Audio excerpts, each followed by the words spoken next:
जरी मी सत्तेत असलो काय नसलो काय, तुम्ही सोबत आहात तोपर्यंत सत्ता ही माझ्याकडेच आहे. जनतेची सत्ता आहे ती सगळ्यात महत्वाची आहे. सरकार वेगळं, शिवसेना प्रमुख कुठे सत्तेमध्ये होते, पण सत्ता त्यांच्याकडे होती ना. ही ताकद आहे, हे माझं सरकार, ही माझी सत्ता आहे.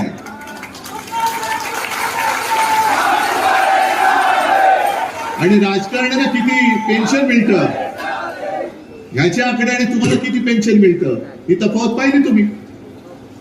मग माझा एक सरळ प्रश्न आहे, आम्ही राजकारणी आहोत. मी मुख्यमंत्री होतो, आता माजी मुख्यमंत्री झालो. काही मंत्री होतात, काही माजी मंत्री होतात, काही पुन्हा मंत्री होतात. म्हणजे थोडक्यात जर बघितलं तर आम्ही कंत्राटी कामगार आहोत, तुम्ही परमनंट कामगार आहात. मग कंत्राटी कामगाराला 50 ठोके मिळत असतील तर माझ्या कायमच्या कामगाराला काय नाही मिळालं पाहिजे. सरकार तुम्ही चालव